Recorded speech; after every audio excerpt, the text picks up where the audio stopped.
First, yes, it is official now. The general election has been announced. Just after 5 o'clock today, the Prime Minister Rishi Sunak stood outside number 10 to say that the nation will go to the polls on July the 4th. Well, I am joined by our social affairs correspondent, Jeremy Ball. Jeremy, good evening to you. I mean, the East Midlands was really kind of a key battleground back in 2019 at the last general election when all those seats, traditionally Labour, went to Conservative. Yeah, do you remember all that talk about the Red Wall, those former mining and industrial towns? It used to be rock-solid Labour that, as you say, they turned to the Conservatives. This was Lee Anderson winning Ashfield. Now, though, he has switched to Reform, of course, and there have been so many other changes, the pandemic, the cost of living crisis, and very different personalities in charge of both main political parties.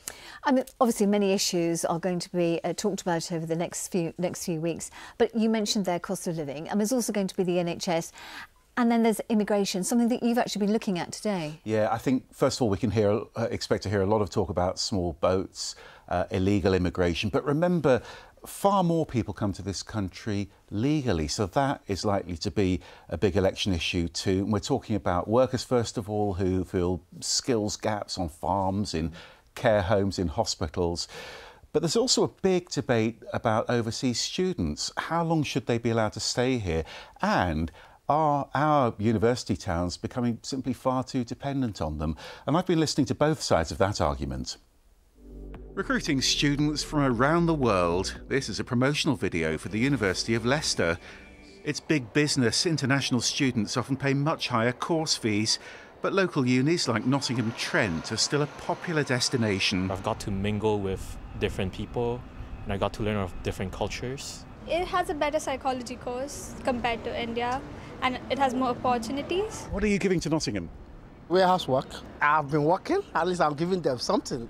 I've been working as a student working in Nottingham. There are tens of thousands of international students at universities across the East Midlands, at campuses in Leicester, Loughborough and Nottingham, and here in Derby.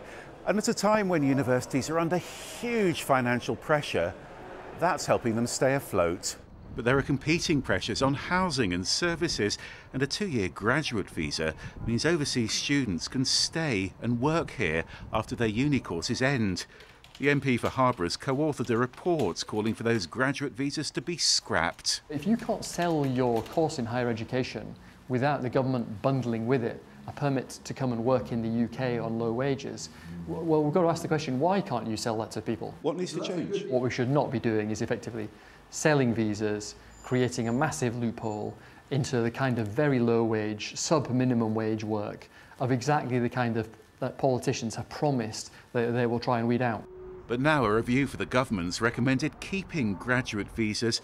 Courses would have to be cut without them, the Migration Advisory Committee says, and there's no widespread evidence those visas are being abused.